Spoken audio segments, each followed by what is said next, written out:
Well, this is the last day of the TICAD 5.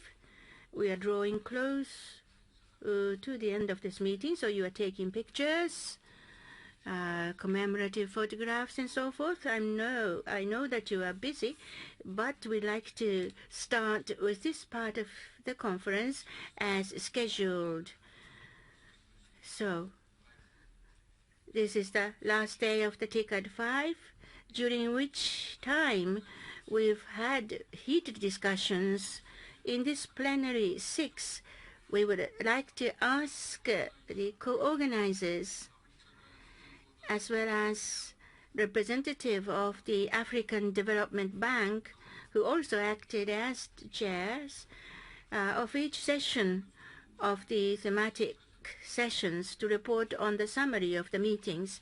I've heard that each of the 5 different thematic sessions had fruitful discussions as a result of the active contribution by the participants. Now I would like to give the floor to Prime Minister Haile Mariam to lead the discussions, please.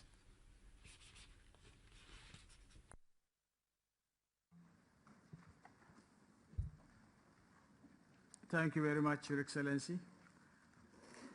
In thematic session 1, President Kim of the World Bank chaired the meeting under the theme Private Sector, Trade and Investment as a Driving Force of Development. Now I would like to ask His Excellency Mr. Diop, Vice President of the World Bank, to come to the podium and to deliver his report. Excellency, you have the floor.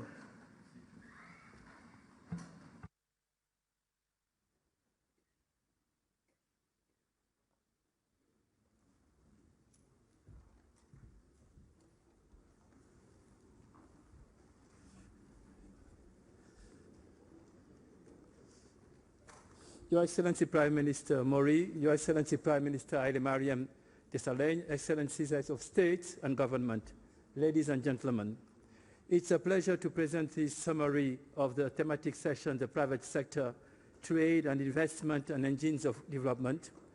Before presenting the report, I would like to thank all participants for their contribution to the discussions. The thematic session on the private sector, trade and investment as engine of development was chaired by Dr. Jim Yong Kim, President of the World Bank Group, and moderated by Makhtar Diop, Vice President for Africa of the World Bank. It consisted of dialogue with the 3 panelists, Samuel Kwame Tim Adu of Yenden Agro Processing, Ghana, Joseph Ogutu for Safaricom, Kenya, and Jean-Philippe Prosper from IFC, followed by general discussion. The session also benefited from special addresses by Ban Ki-moon, the UN Secretary General, and Minister Motegi, Minister of Trade and Economy and Industry of Japan.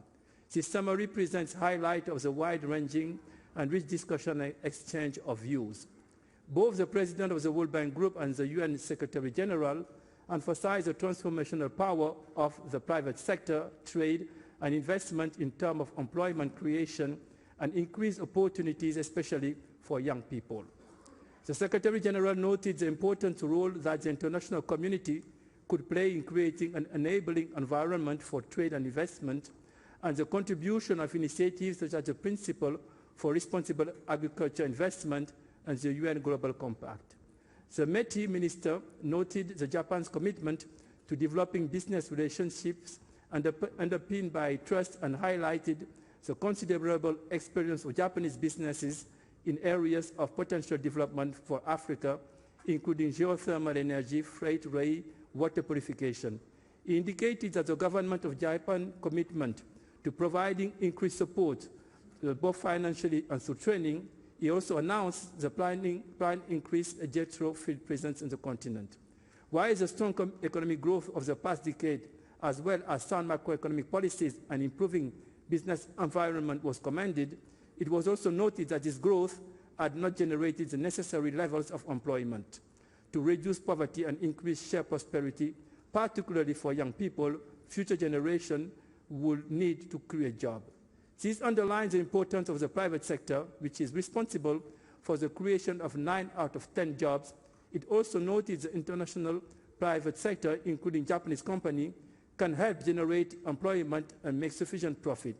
Many participants emphasize the importance of the manufacturing sector, including agribusinesses, a key area of growth of the private sector in Africa. There were general recognition that private investment is an increasingly important complement to ODA, and that both national and international private investment is the driver of growth and employment. Further, given Africa's low share of global trade and FDI, as well as low level of regional integration, increasing trade and investment are equally important. The discussion centered around three important sectors: agribusiness, ICT, and SMEs, and a number of common themes emerged as important areas to be addressed. First, the centrality of business environment was emphasized by participants who noted the importance of policy predictability underpinning the increase of productivity and investment in Africa. It was also emphasized that the need to conduct legal and regulatory framework at the regional level. The importance of markets and consumer demand within Africa were noted. Markets are growing both as a result of rising income and regional integration and offer significant opportunities on return of investment. Some participants note the importance of government procurement as a market for the private sector in Africa. For long-term sustainability, participants stress the importance of reducing cost of production. Lack of infrastructure, particularly energy and transport, were identified as major constraints to competitiveness of African businesses. While ambitious infrastructure development programs currently being undertaken by governments with support from development partners were commended, there were recognition that much more is required, particularly in terms of bulk transport, such as railroads. The Sustainable Energy for All program, launched by the United Nations and supported by the World Bank and other partners, was recognized as an important initiative, but the limited availability and high cost of energy remains a significant obstacle for growth in Africa. The importance of labor skill was highlighted for productivity and competitiveness. This requires both education that equips students for the demand of a market-based economy and technical vocational training to develop particular skills. The lack of access to finance, particularly for SMEs, was noted as a key challenge that remains to be addressed. The importance of incubating entrepreneurship, including in base of the pyramid sectors like agribusinesses, was stressed. Foreign, including Japanese companies, have an important role to play in this regard. Large companies can also serve as incubator for SMEs by providing opportunity for subcontracting and service provision. While there is a role for states, the mixed global record of state involvement in incubating private enterprises suggests careful design is required. The specific challenges faced by women entrepreneurs were noted. These include lack of access to finance, information, and training, as well as issues such as legal and regulatory barriers in inequitable property rights. Participants emphasize the importance of PPPs and dialogue at the sub-regional level and regional level to build a better understanding of the needs of the private sector and create supportive policy environment. Participants from the private sector of Japan identified similar constraints and indicated that policy predictability, particularly in the energy sector, are important elements that are affecting foreign direct investment in African countries, as well as bureaucratic impediments such as visa for expatriate experts. While recognizing the constraints, both African governmental and private sector participants urged the Japanese private sector to participate more actively and be less risk-averse. They also noted that Africa is poised to be a future growth pole with significant investment potential, and the time for engagement is now. There is a danger that an overcautious approach by Japanese companies will result in loss of opportunities. This was the summary of our discussion during the first session. I would like to thank all of you. Thank you.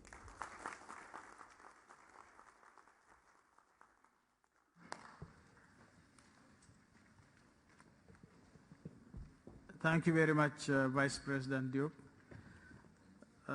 Thematic session 2, which focused on the theme Building Foundation for Growth, was chaired by the President of the African Development Bank. I therefore call upon His Excellency Dr. Kaberuka to come to the podium and to give his report. Your Excellency,